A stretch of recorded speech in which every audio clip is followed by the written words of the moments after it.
Welcome to the No Quit Living podcast. Our primary objective is to motivate and inspire our listeners to never quit. The reality of life is simple.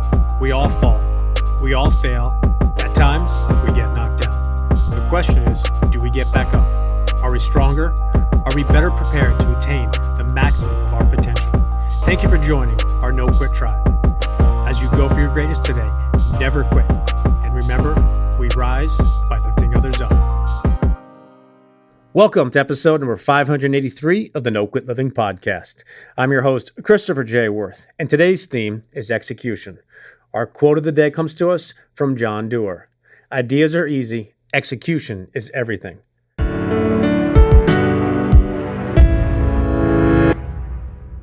If you are looking to support either the Positivity Tribe or Team No Quit, we would love for you to check out our apparel line by heading on over to positivitytribemerch.com. You can grab a fun, positive, and encouraging t-shirt, band, or sweatshirt. Your support really matters, and it helps our message and mission reach a much wider audience. Thank you. I'm a big believer that what you share, comment on, forward, and repost on social media truly impacts our algorithms and what we do see. I met our guest today after watching one of his videos on Instagram. I knew I wanted to have Sam Demma on our show, and I know you're going to enjoy today's episode. Sam, I'd like to welcome you to the No Quit Living podcast. Chris, thanks so much for having me, man. Excited to be here. Appreciate it. First question I ask every guest, and I know the answer, but I have to ask it, is are you ready to positively impact at least one person today? Always. Every day.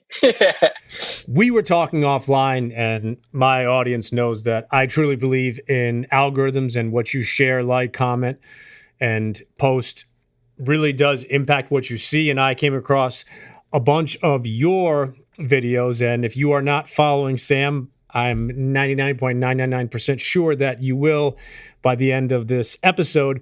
But at both No Quit Living and my other company, the Positivity Tribe, we have a motto and a theme: we rise by lifting others up. And I just want to kind of kick off a question to you. What got you into what you're doing today? Because your content it's uplifting, it's positive, but you also share real stories. And I want to say, from a viewer, things that people can relate to. And I don't mean that other speakers and coaches out there don't, but for me, I think it's always easier to connect with people if you have a belief that that's something I could do, or that's something that really resonates with me. I teach from a past of pain. There's a lot of teachers that do speaking and coaching and consulting, and many of them, when I've asked them, why do you do what you do, they tell me about challenges in their past. And they want it to be an outlet for their younger versions of themselves. That's the case for me. I grew up wanting to play professional soccer. I took sports very seriously. At 13, I was moved to Italy to play with a pro club in the third division. They thought they were going to sign me and develop me. I ended up eating too much pizza, gaining 15 pounds. Moved back home, took high school athletics very seriously and academics, knowing that it would get me a full ride Division I scholarship. By the time I was a senior in high school, I had a full ride Division I offer to Memphis University. Hadn't even played at a showcase yet. So I was teed up to get, 5 to 10 other offers. But before the showcase and before confirming everything with Memphis, I ended up having a meniscus injury in my left knee. I had to have an operation. And over the next 2 years, I had 2 operations, 3 major knee injuries, and also tore the labrum in my right hip. And I lost all purpose, direction, and passion for living. I didn't know what I wanted to do with my life. I didn't want to go to school anymore. I attached my self-worth as a human being to the sport that I played. My email address was soccersam99@hotmail.com. It was all intertwined.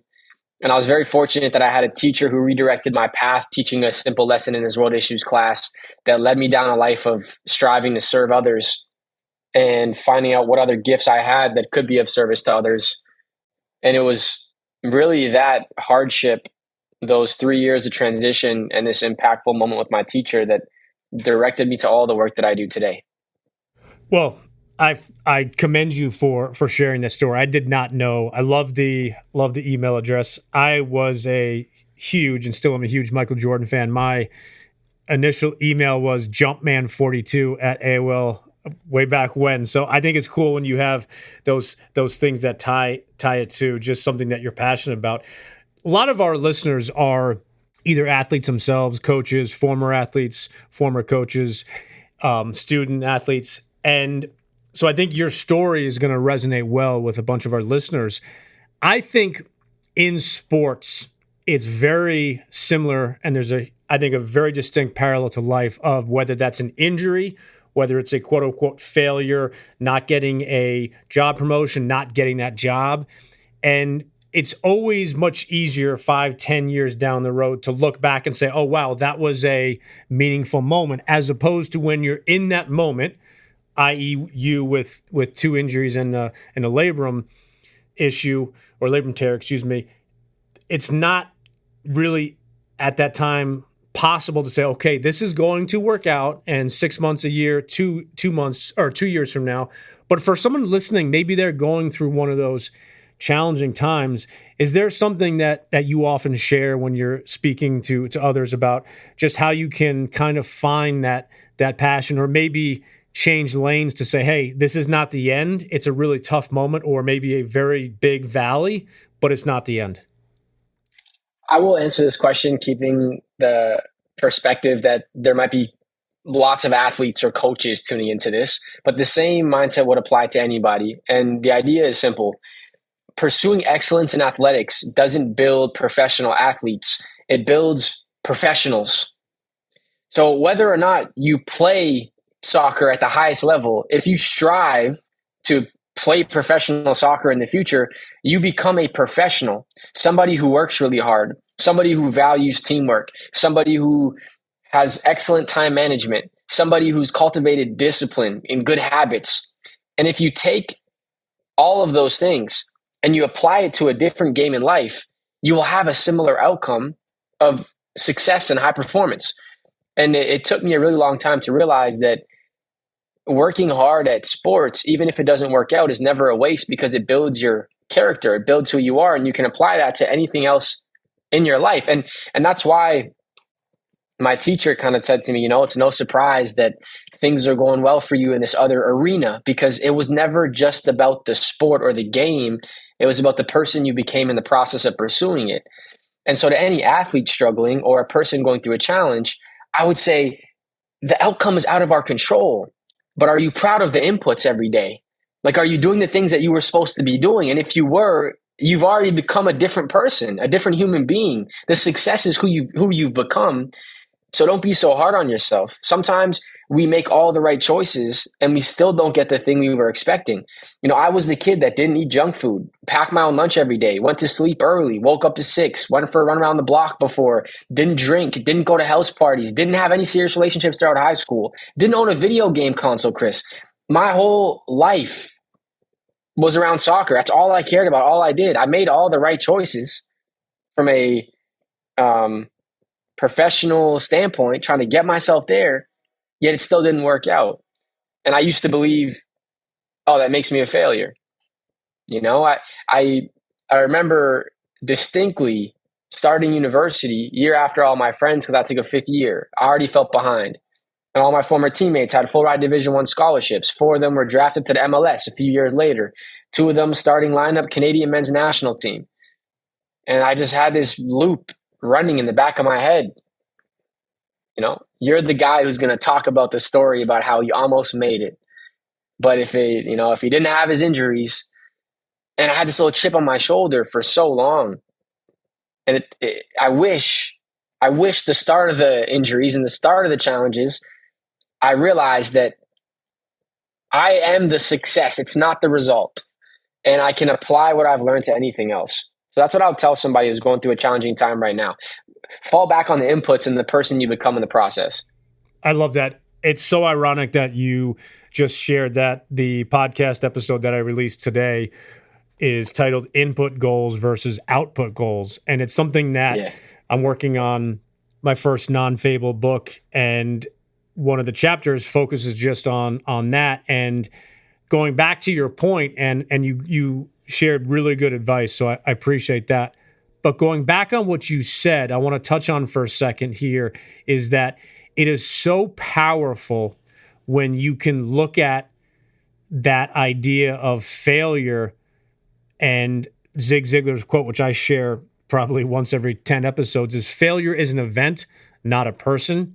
And that's so easy to say and hear, but being in there, that when you're in that moment, it's so hard to remove yourself from that event and say, okay, yes, I failed or I missed or I didn't accomplish my goal, but that doesn't mean it's the end. And I think something that I share, and I want to get your point of view on this, when I work with college teams, both male and females, and we're going through a lot of culture, leadership, and mindset and mental performance things, one of the things I talk about both with the team as well as the coaching staff is that this male or this female, they are going to be a man, a father, a woman, a mother, a spouse, a significant other, so much longer than they're going to be a college athlete.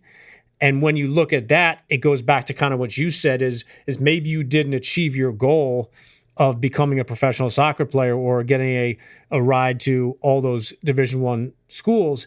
But what you're doing now was because you did all those things leading up to it. So maybe even though you didn't, quote unquote, succeed in one area or goal, you still became a professional each and every single day. And now that's why you're able to be as successful as you are at such a young age, I believe. I couldn't agree more. I am so thankful I had a coach at the start of my athletic journey who cared more about seeing us succeed than he cared about being my friend. That sounds interesting, but what I mean is, week one of practice, I didn't know this, but there's a cobblestone path down to the turf field, and I would cut down the grass because you could save like a minute instead of walking this long, winding cobblestone path. And my coach, Bassam, probably didn't notice me doing it until the third or fourth practice. And I walked all the way down and shook his hand, and he said, "Young man, it's so great to see you. Please walk back up the hill, up the cobblestone path, and walk back down using the path, and I'll greet you again." And I was like, what's wrong with this guy? Is he serious right now? I'm already down here. It's a long walk. It's going to take me like 10 minutes to get back up there and back down. And he cared more about the little details, about making sure that we were on time, about making sure that our shirts were tucked in, because he knew that whether we kept playing soccer or not, we would carry this professional attitude into anything else we chose to pursue in our lives. I had a coach later in my career who cared more about his personal success and status than he did about the professional development of his athletes. And so if you weren't playing well, he wouldn't reinforce the standards with you at all, because he just wanted to put people on the field who made him as the coach look really successful. And very different environments. But I'm so grateful that I had some phenomenal coaches growing up. My first coach also encouraged me to listen to podcasts. And I heard a stat recently of a podcast that I love that said over 90% of people that listen to the podcast still aren't subscribed.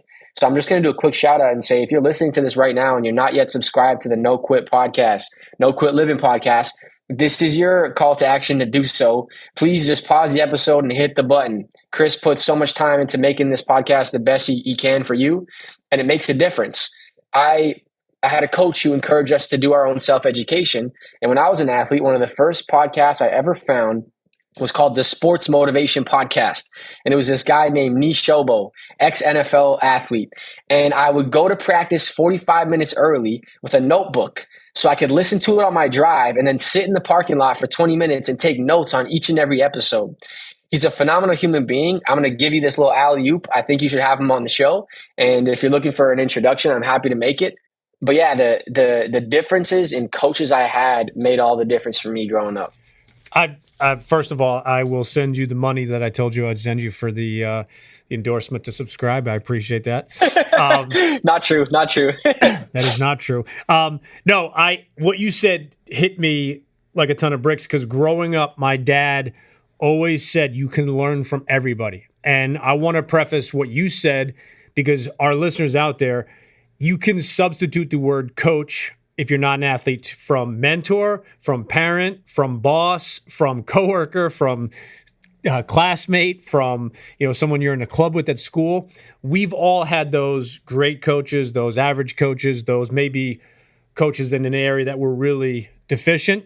But my dad always said to me, you can learn from everybody. And I want to preface that because it's not just always learning the good or the best. Yes, of course you want to. But one of the reasons why I believe in what we do, and the whole reason why we talk about no quit and tough things, and like we've talked about today, failures, is because I want everybody to succeed.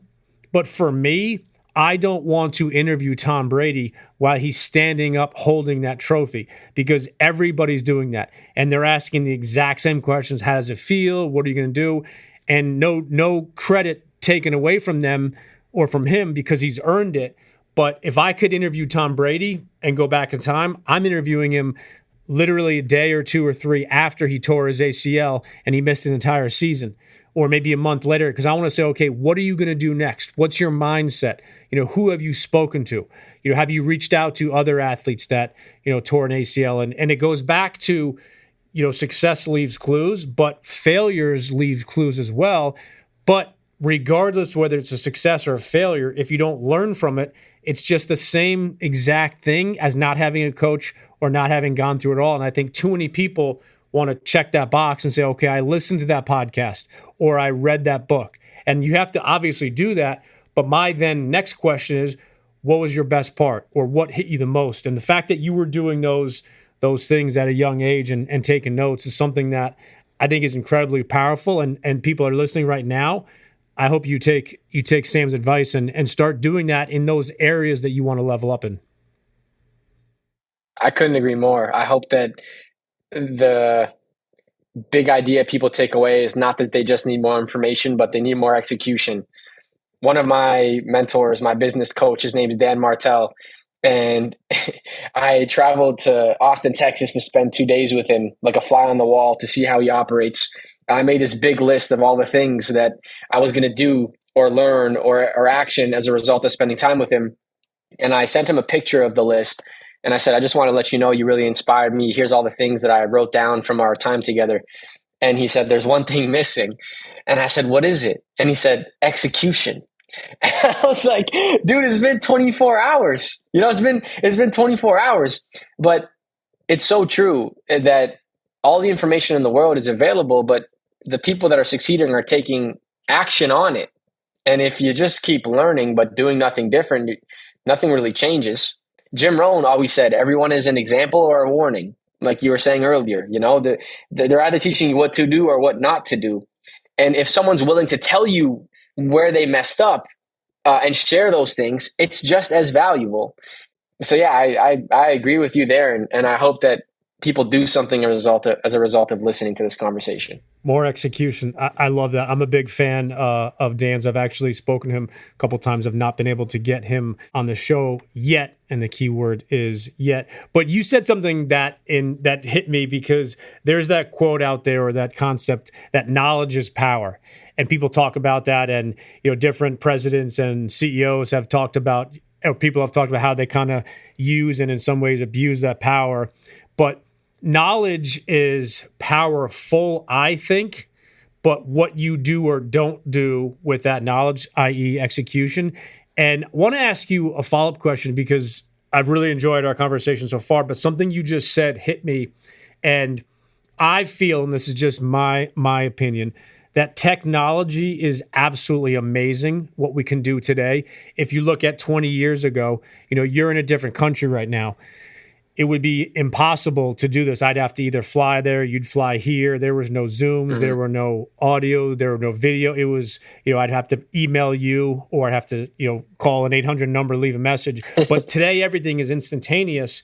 But I think the one downfall to that is we are in this mode, and again, this is just my opinion, want to get your perspective of gathering, checking the box, listen to this podcast, follow this person on social media, do, consume. But then where that disconnect is, i.e. Dan's question to you is, what's that next execution? What's that first step?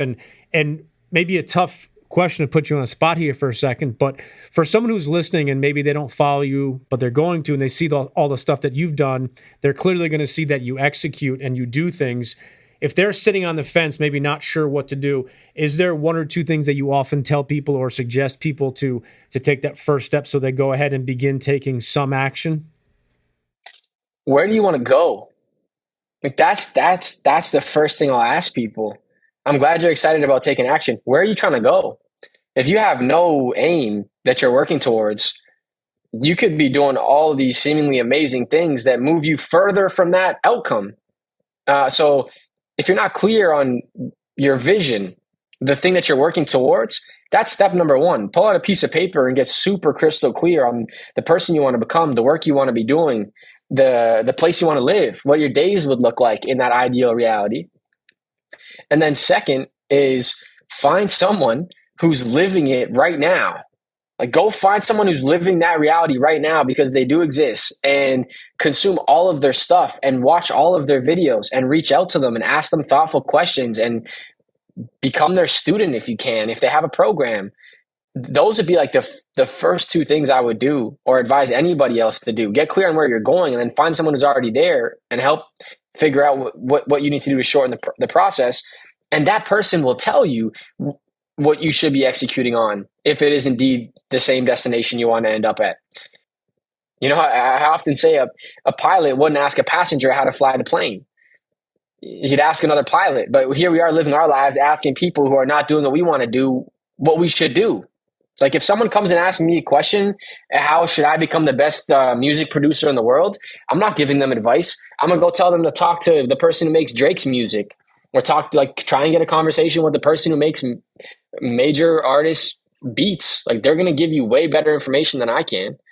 So I think that's how I think about that question.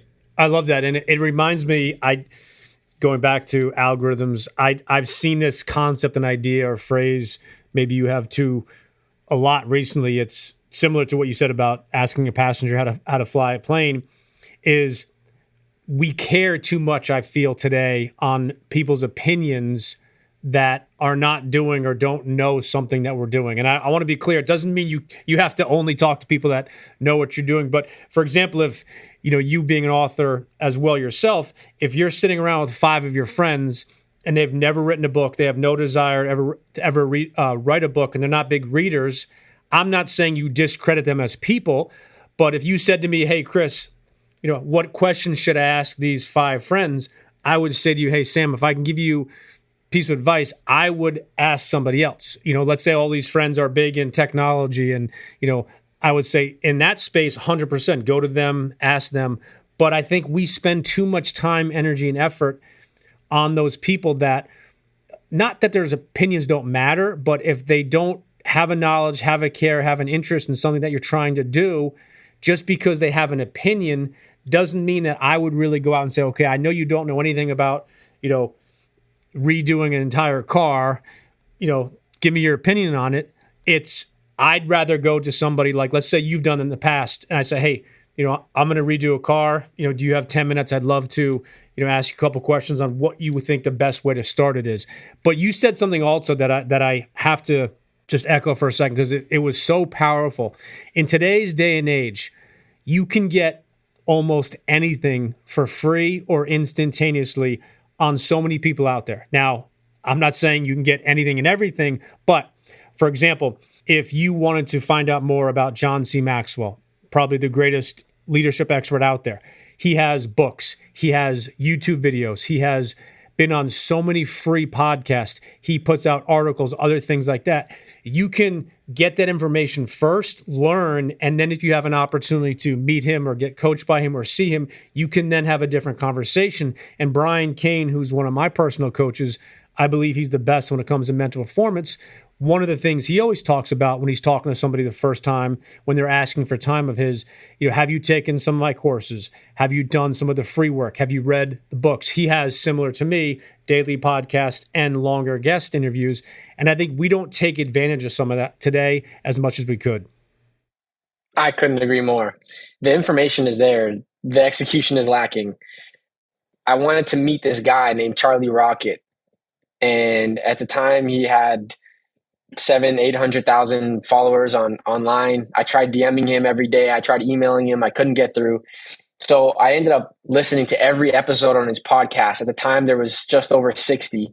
And I made a handwritten page of notes on every single episode. So I had 66 pages of paper and I stapled them together and I put them inside a custom printed pizza box with his face and his logos all over it. And then I interviewed his business partner to get a mailing address that Charlie would receive packages from.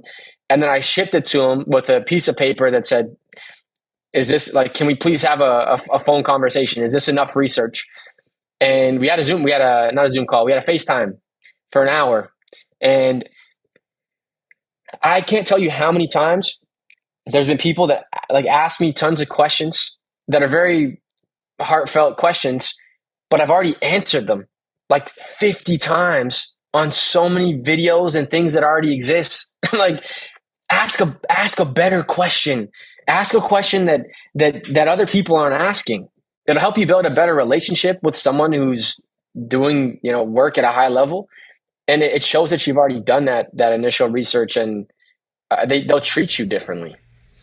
That could be the mic drop. And for our listeners out there, if you look at Sam or me or any other people out there and you see that they have had some success or as a podcaster, author, speaker, that's all fine and good. But it's, for me, taking that look under the hood. Well, how did you get to Charlie Rocket? How did you get to this person? And people see that highlight reel, but I just have to repeat for our listeners that didn't understand, 60 episodes, over 60 pages of handwritten notes, finds this gentleman's business partner to get an address, not saying, hey, where does this guy live? I'm going to come knock on his, home at 10. And I'm glad you said that because I've done that as well. What's the best mailing address? I send copies of my books. I have a planner. I send a lot of stuff out there because I try to, like you, develop a relationship. But if I just say the exact same thing and ask the same question I've seen or watched you answer it 48 times, I'm now the 49th person. And not that it doesn't matter, but I always challenge people, how can you be a little bit more creative? That pizza box idea, I have to say, full and fair disclosure, I've never heard that. That is awesome. Have you used that before and after? The software I use is Vistaprint. It's a place where you can print boxes, and I got the box made there. I've done similar things. Like I was hoping to get the CEO of Starbucks to endorse my first book because I wrote it sitting in a Starbucks coffee shop over the span of a year. And I figured there's probably millions of books that have been written inside of Starbucks coffee shops, but I'm sure the CEO never hears about it. So I wrote a really nice letter, took a picture with the whole staff because they all knew my first name by the time the book was finished, put it inside a custom printed box from Vistaprint and mailed it. That one didn't work out because the CEO went through a transition around the same time that I was sending it, and they had a new person in charge. And I ended up connecting with the head of leadership development at Starbucks as a result of all the efforts. And we stay in touch to this day. Nothing from a business standpoint came out of it, but I made a new friend, and I have a cool story to tell. So I've tried the box strategy to build relationships on multiple occasions, but it doesn't have to be that huge. Like these are some really crazy examples. I think one of the other things people can do on a daily basis is walk into rooms and stop asking yourself what you can get from people and ask yourself, what can I give to them? How can I serve and support? That's just as impactful in a world where everyone wants to network. The phrase pick your brain is so disgusting. It needs to be removed from the face of our planet. I almost said that before and I'm so glad you said that because I interviewed a gentleman I think a year and a half ago, and I used to say that, and I'm sure probably going to say it, but I forget how it came up. But he's like, "That's terrible." So in my mind now, it's like when you're a kid and like you say a swear word, and your mom or your dad or aunt or someone's like, "You don't say that." That's like now when I hear someone say, "Let me pick your," I almost like it's that hands on the chalkboard. Like I'm like, "No, Sam, don't say that." Yeah, because if you think about the actual words, it's like I want to put my hand in your head and pull something out. That's disgusting. Like, why would anyone want to have their brain picked by you, especially if you're a complete stranger? There are people that email me, hey, can we set up a call so I can pick your brain? Why is that of any interest to me? That's of no interest to me. There's a tech entrepreneur named Naval Ravikant, and he has a phenomenal book, and he bought the domain called I Don't Do Coffee Chats. And when people would reach out to him and he would ask about picking their brain or something, he would just send them this URL or respond from that domain's email account.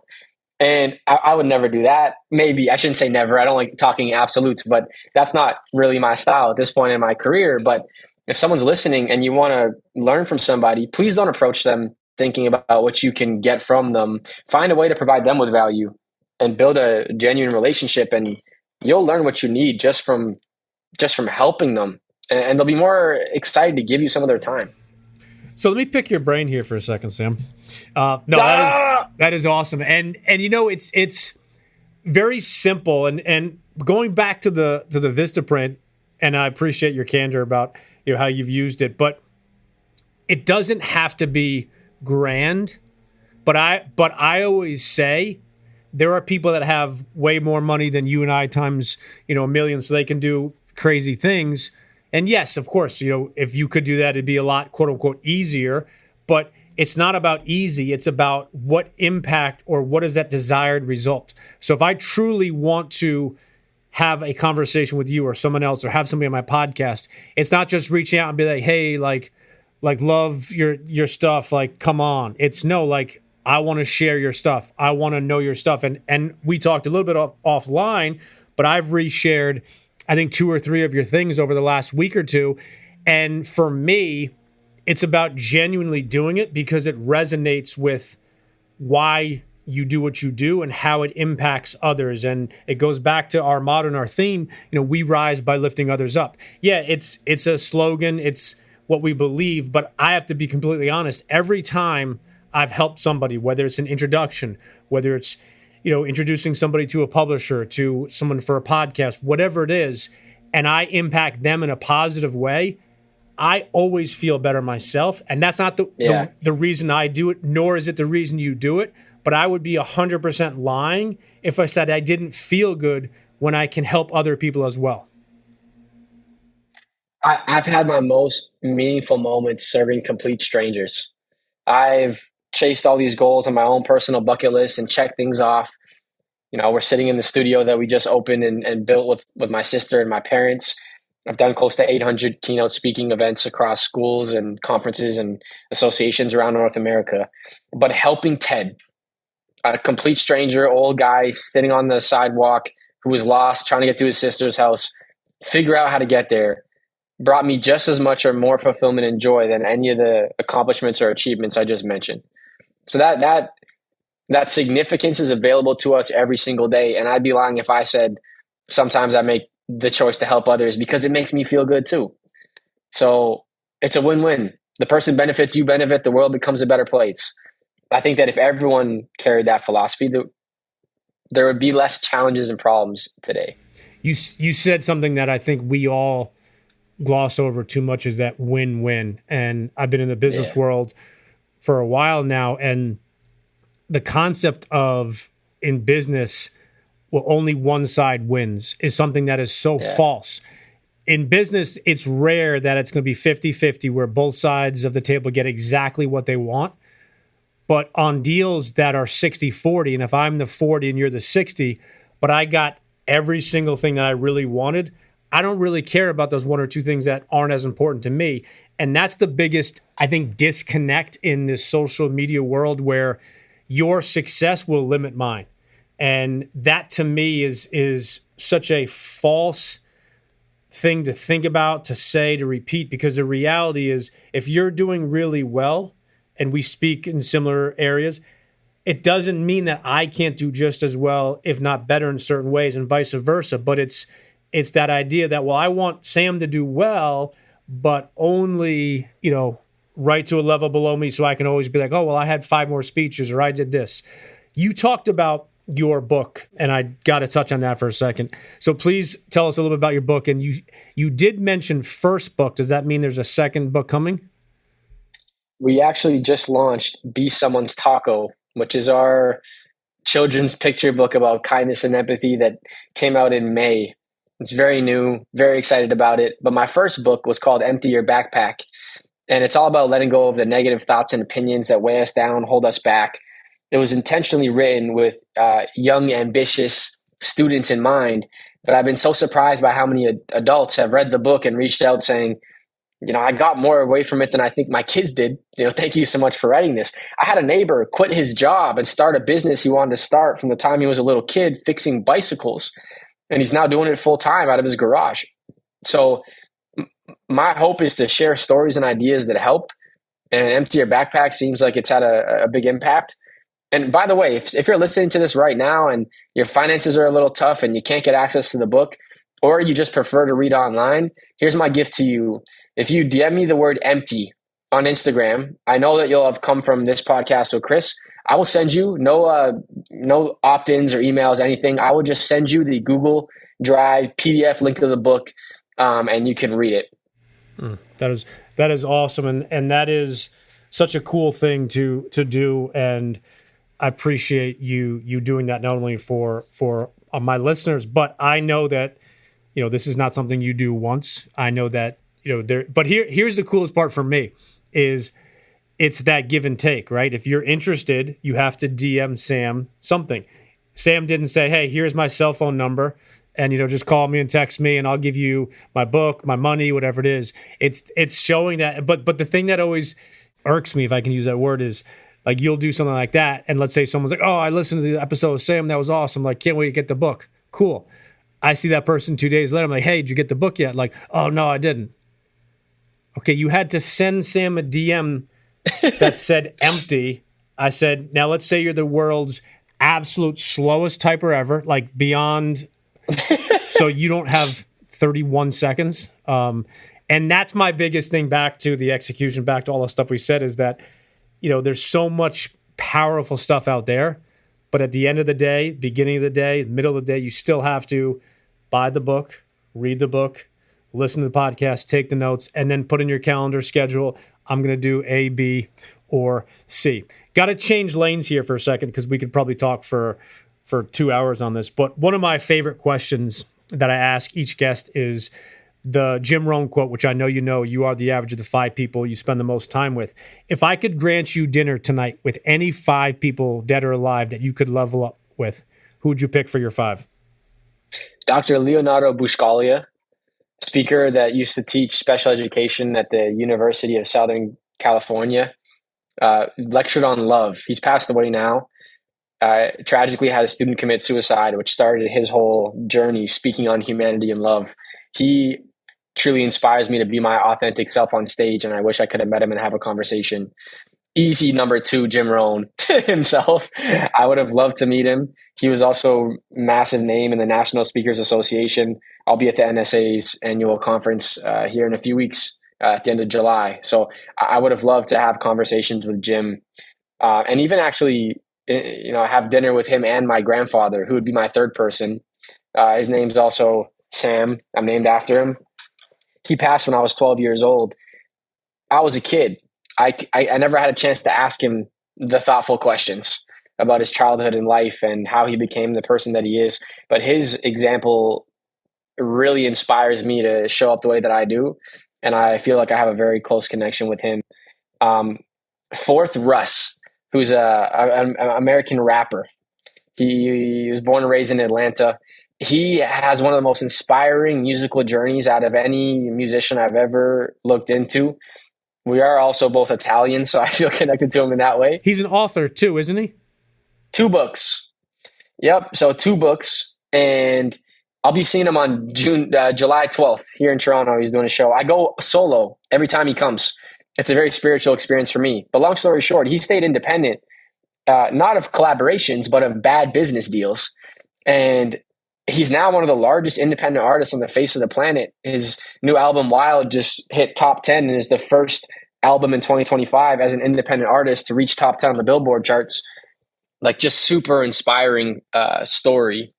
And number 5, I wouldn't choose. And I'll tell you why I wouldn't choose them. I wouldn't choose them because all the previous names I just gave you are people that I feel closely aligned to in my thoughts and my beliefs.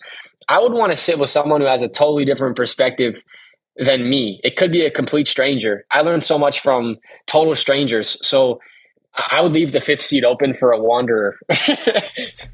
That was awesome. I interviewed someone years ago, and the concept of books came up, and he had just mentioned that every couple months he tries to read a book about something that he completely either has no interest in, or, for example, if he's like a diehard Democrat, then he'd read a book on, someone who was, monstrous in the Republican Party. And I remember when I was listening to that, I was like, but now over the years, I'm like, that's how you learn. And it doesn't mean you have to change sides or be like, okay, you're now right and I'm now wrong.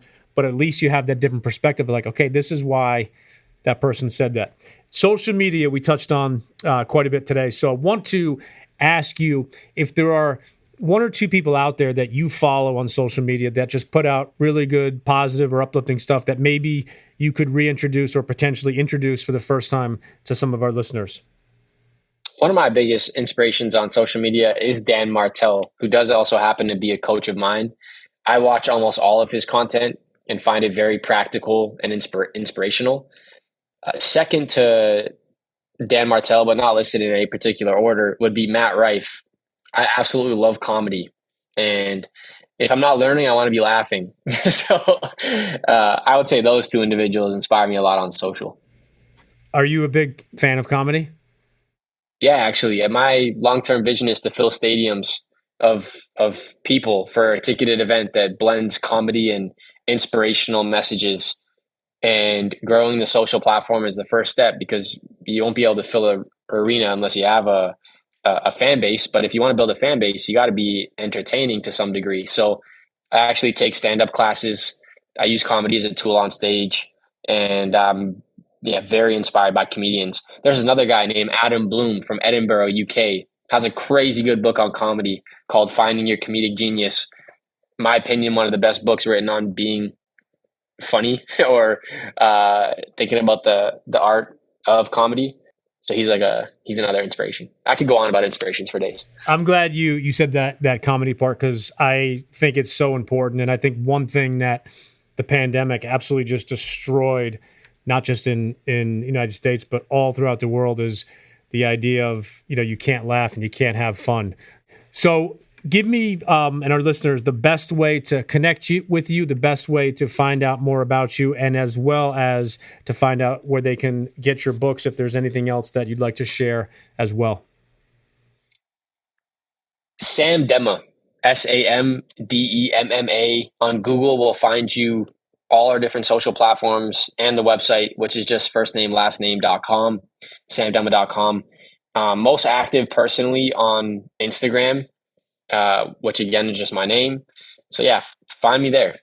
I love it. And last question I have for you is the same question I ask everybody, is if you have some parting words you'd like to leave with our listeners today.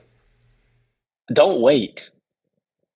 Stop waiting. Like, if there's something that has to be done, do it today. If there's something you have to say it now. If there's something you need to learn, go find a video on it today. There is never a better time than right now. The circumstances are never going to be ideal. They're never going to be in your favor, and they're never going to be perfect. So stop waiting and get started. I could not agree more. For our listeners, if you are not following Sam on social media, you need to do that first and foremost. Secondly, grab a copy of his book or books. And if you want to get a copy for free, as an author, it's hard to say that word because we like to get compensated for our books. But all you had to do is DM Sam Empty. So, Sam, I appreciate you being here. I know that we will connect again soon. And I just want to thank you again for jumping on here. Chris, thanks so much for having me, man. Really appreciate it.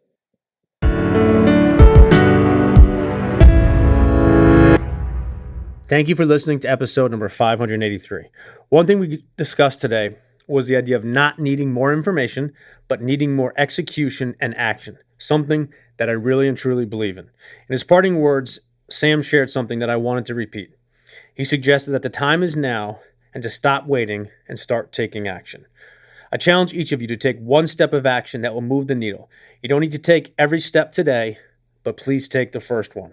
We believe in you, and as you go out and crush your day, please remember, believe, and act upon our motto: we rise by lifting others up.